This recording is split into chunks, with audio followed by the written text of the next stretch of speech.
So this week's lecture will serve as the introduction to the rest of the content for the semester. We're really going to be barely skimming the surface in this lecture, but you can be certain that in what we discuss today is really going to be the foundation for the rest of the semester. I just really didn't want to overload you with content today, especially since we have the exam coming up this week. So as far as the exam goes, the exam is going to be due on June 21st at 11:45 p.m. It's going to be released tomorrow, June 18th at 9 a.m. You simply have to follow the instructions provided to complete the exam. There'll be a rubric for how you will be graded provided there as well as grading notations will be provided, and that's going to be provided there. So when I return your document back to you, I will be downloading it, reading through it, providing critiques across it, and there are some grading notations you'll understand, kind of shortened versions of how I'm telling you to why you might have lost points, regarding grammar, spelling, punctuation, conciseness, those sorts of things.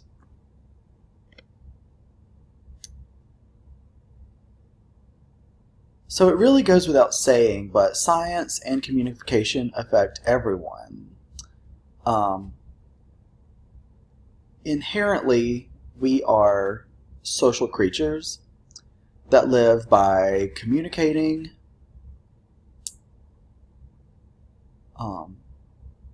science information is also embedded in our lives, whether we are part of science, in our professions, or not, and we really make personalized decisions based on science information.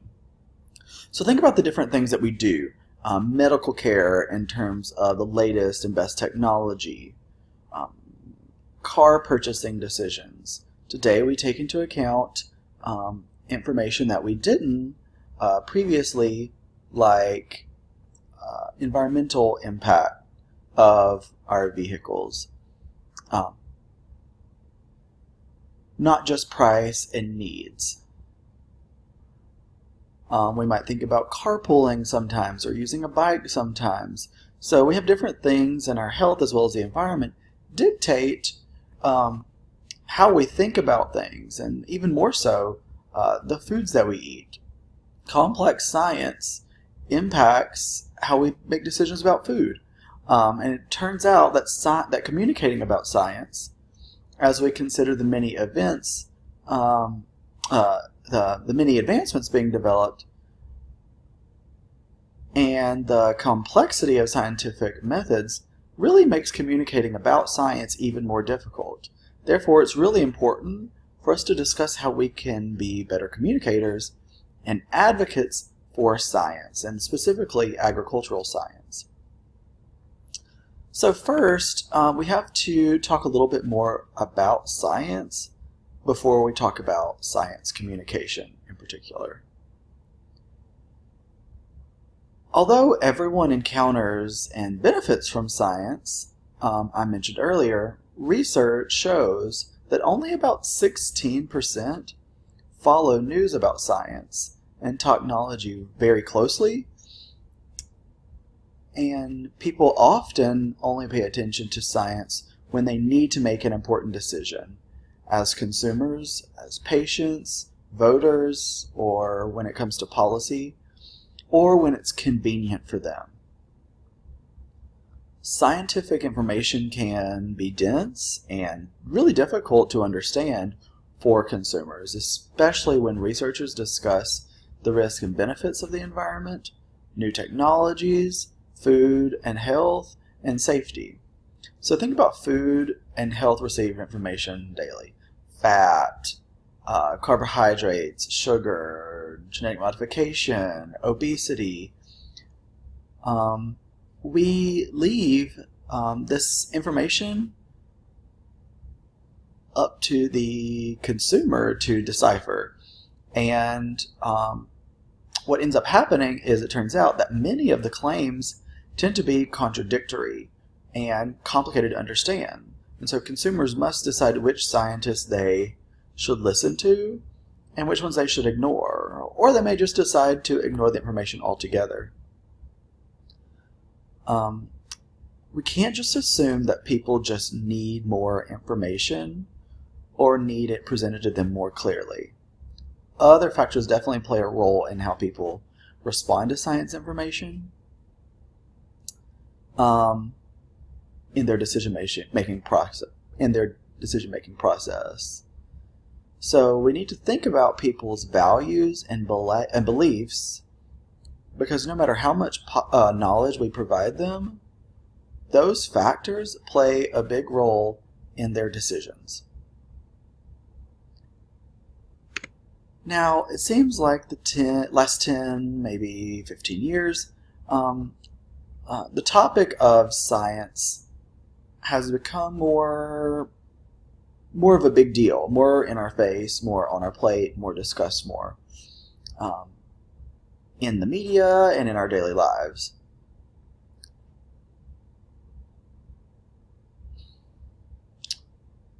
And so science is designed to use an objective, rule-governed approach. And the premise behind science is that it follows rules and only reports facts, which is what makes it so strong.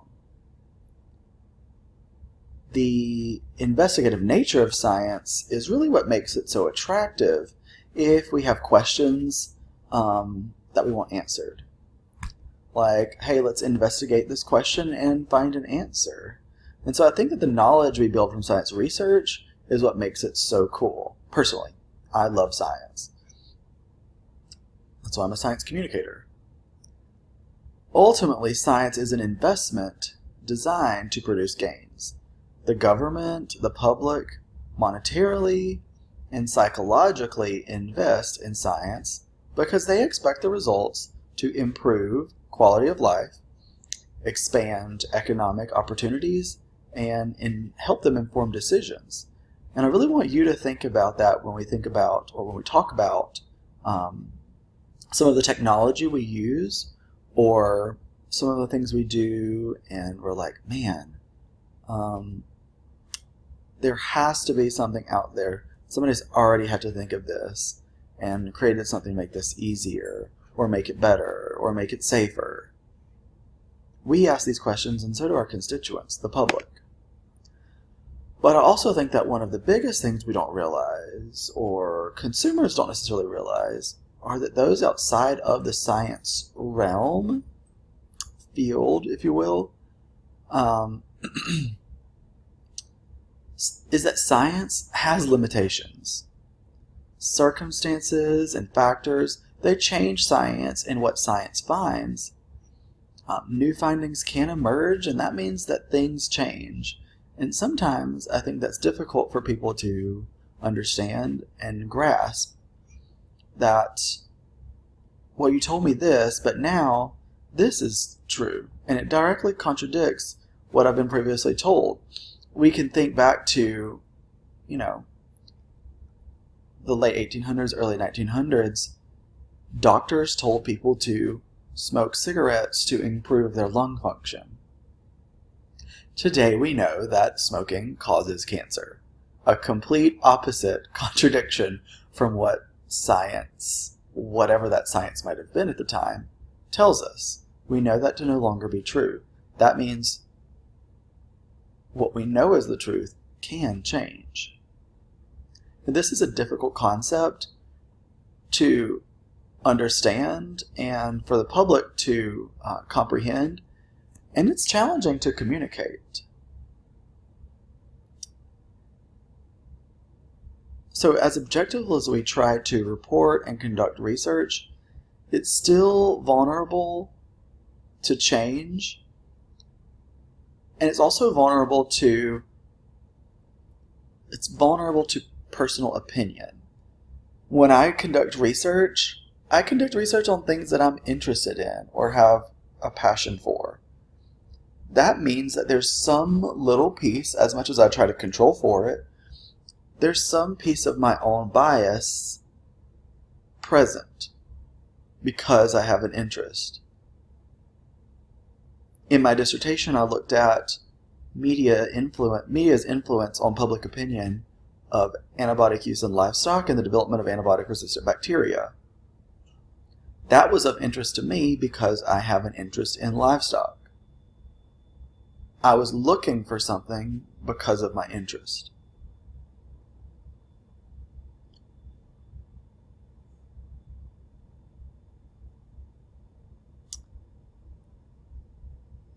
So results only skims the surface, and sometimes our results aren't definitive. So sometimes we have to investigate more and more to find out why things are happening and why things do what they do.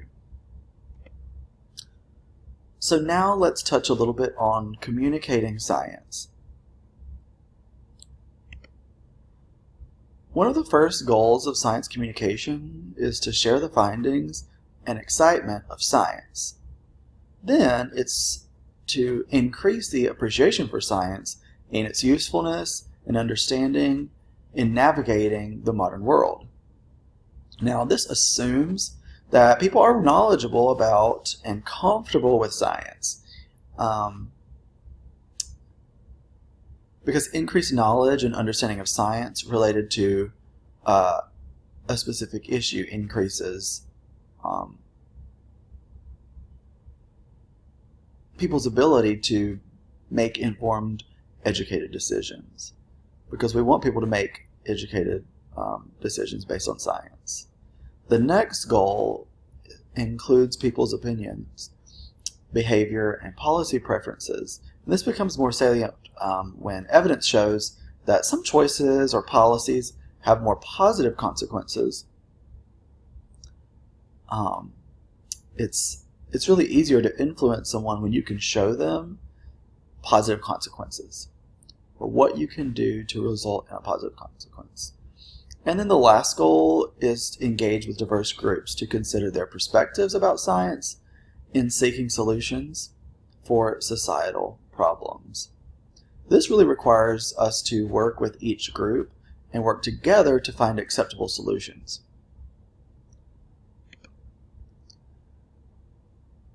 Public engagement with regard to science and the science communication is probably really one of the most difficult parts of science communication. But what we've seen in recent trends, it's really one of the most important elements in the science communication process. And it's important in the longevity and the life of science. So, some of the goals of science communication really require us to have dialogue and feedback from our stakeholders. Public engagement provides insight to stakeholder concerns, questions, and needs. I know sometimes we think we don't need or want the information from our stakeholders, but then we have to ask, are we really serving our stakeholders if we don't take their opinions or considerations into consideration? Will our communication efforts be effective if we don't consider their opinions? And generally, the simple answer is no, it's not. And so what this really means is that people's beliefs and understandings are really clarified. Then their opinions can be revised. We have to know what their opinions are, so we can help revise them based on new knowledge that we've gained and new knowledge we are disseminating to them. I really want to go back really quickly. With public engagement, though, there is the opportunity to learn from and to teach others.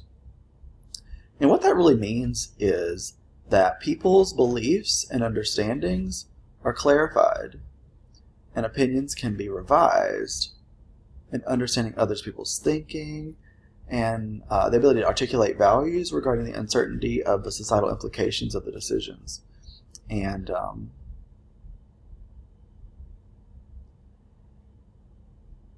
And the last piece of public engagement facilitates fair, open, and transparent practices.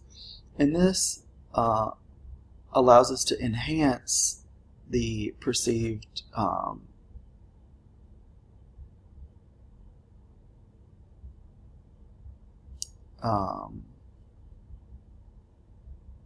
the content of the science. It's important for us to be upfront about the conflicts of interest, sources of funding, and important affiliations related to the work.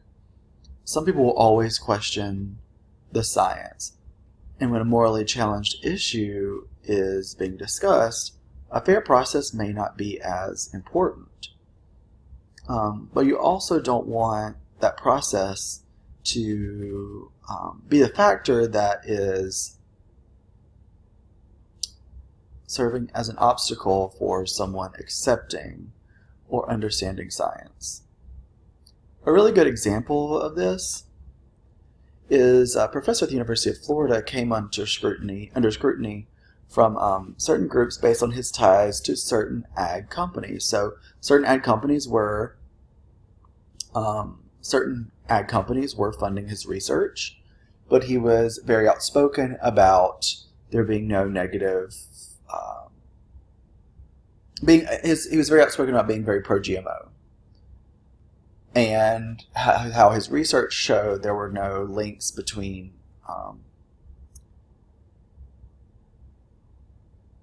negative health effects and the consumption of genetically modified organisms. Then the media, special interest groups, those sorts of outlets found that a lot of his research was funded by companies that develop genetically modified organisms. And so the article that you're going to be reading this week is included, and you'll read this as part of your lecture to really see how different factors can really make things cloudy with regard to science communication. And so you'll read this article and learn a little bit more about this case and see how it applies a little bit to what we're discussing as far as funding, sources, impacting research, thus impacting science communication.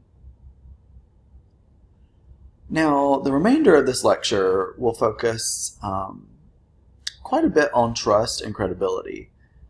This is really an important consideration when we think about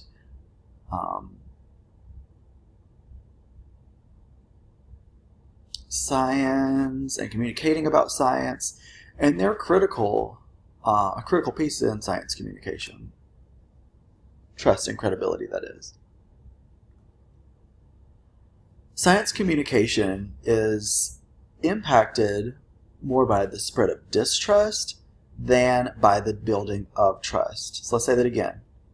Science communication is more impacted by distrust than the spreading of truth. Science, in some ways, is inherently social. So we are social creatures that live by communicating.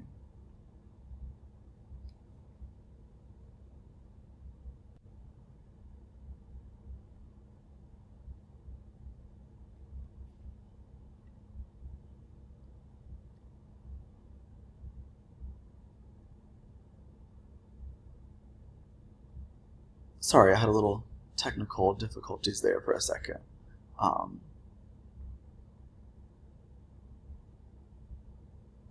Science communication is impacted more by the spread of distrust than the building of trust. I think I said that before I had my little bit of my technical issue with the recording.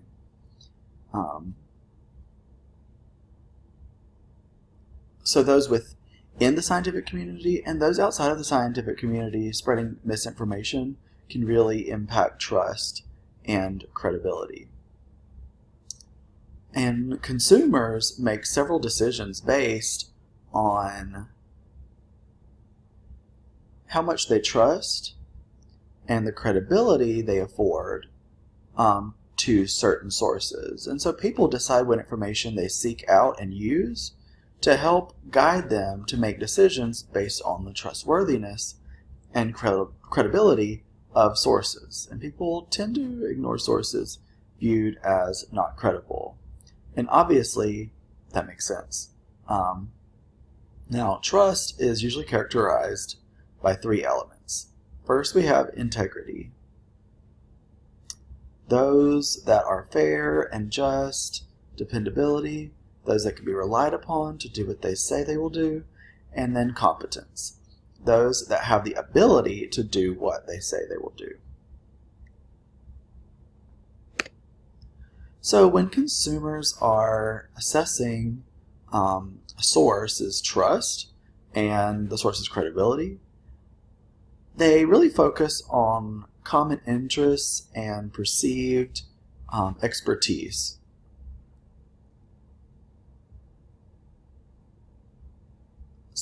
So consumers prefer common interests with the source, and that refers to the communicator and the listener designing the same outcome from the communication. Perceived expertise usually trumps actual credentials to consumers. Like scientists, for example. Scientists do not automatically have credibility with most audiences.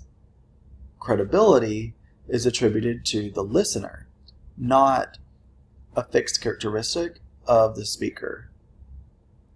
Meaning, in the eyes of the listener, when it comes to science information, speakers are not automatically awarded credibility. The listener must afford credibility to that speaker. Oftentimes, this happens because the listener or the receiver of the information already identifies with, believes, or trusts this is the outcome that they wanted. This is what I believe about it, and so this source is telling me what I want to hear. This puts us in kind of a vacuum of only hearing perspectives that align with our current beliefs or current knowledge.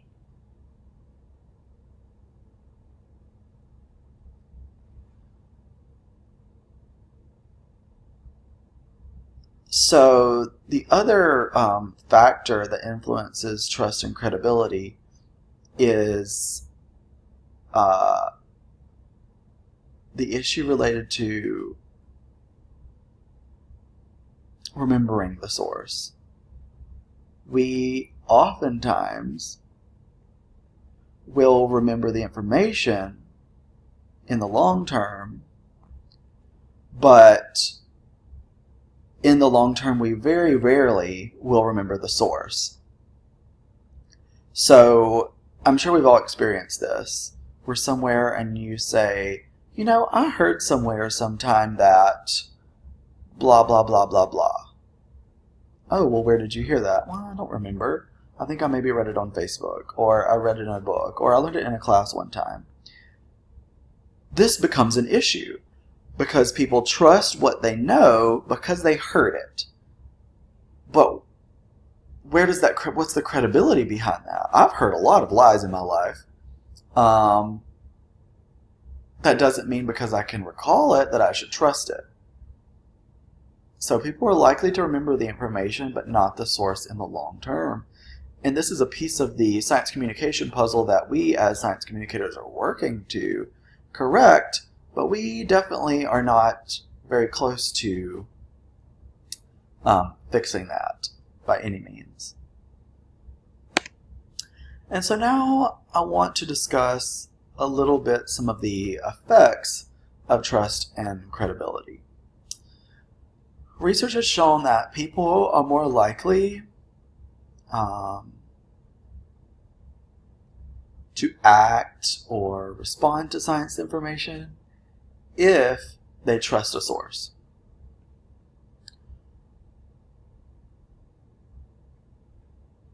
And pre-existing trust levels really affect how information and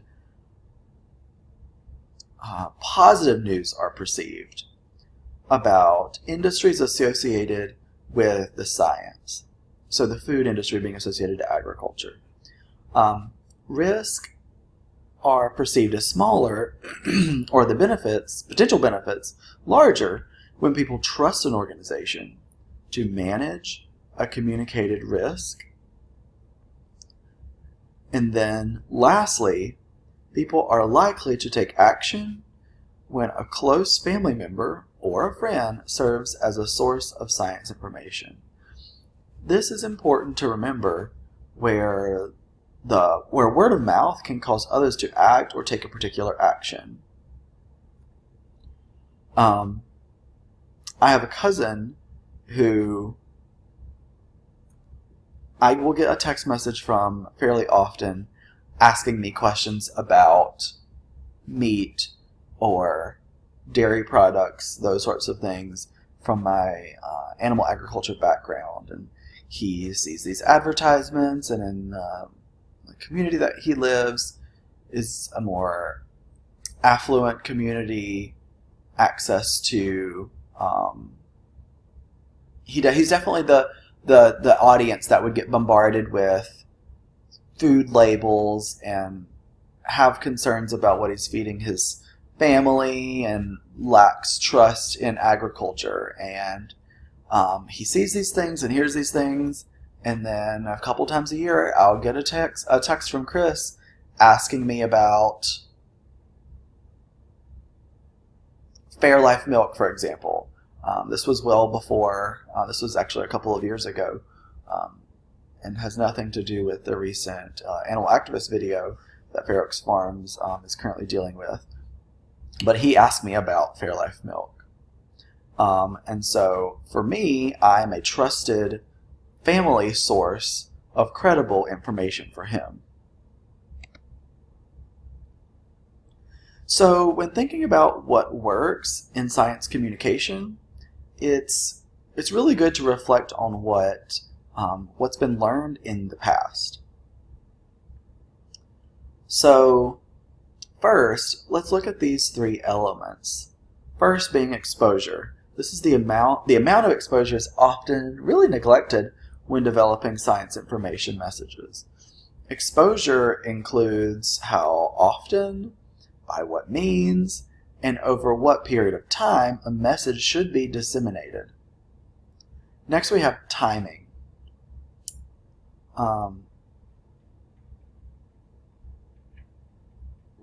Research has shown us that it's easier to influence people's views on an issue before they develop a strong opinion rather than after the fact. It's really difficult to reshape someone's views after they have formed. So it's really important to monitor issues and address them before they develop, using a more proactive approach. A great example of this is CRISPR technology. That's something that we in ag communications are working very hard at, is making sure that CRISPR technology has the opportunity to be positively received by the public and doesn't succumb to the same public opinion issues that genetically modified organisms have. And so that's something we're studying heavily, is public opinion, public knowledge of, and public communication of CRISPR technology. Lastly is duration. Some communication goals will require a comprehensive and long-term approach. Overall, repeated exposure measures and multiple formats will be needed over some extended amount of time when it comes to addressing some science-related issues. CRISPR technology is a great example of this.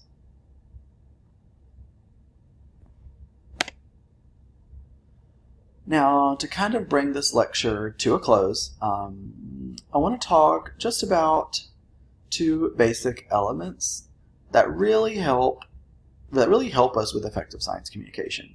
First, I want us to focus on informing others while acknowledging all factors. So we want to make sure that people receive relevant science information to make their decisions, while also recognizing that other factors are going to affect their decisions, and hopefully we can use research to understand those other factors and let those play a role in how we develop our messages or in message development. Effective science communication should be iterative and adaptable.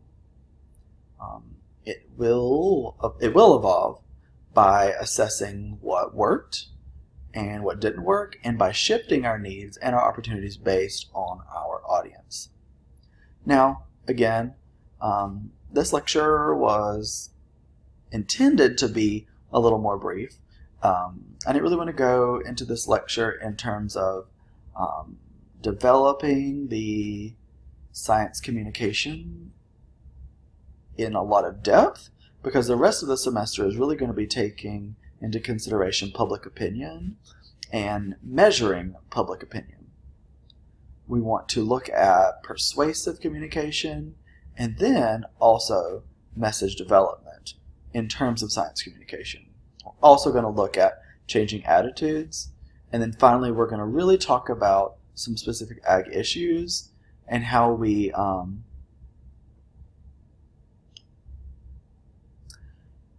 can proactively encourage adoption of new technologies.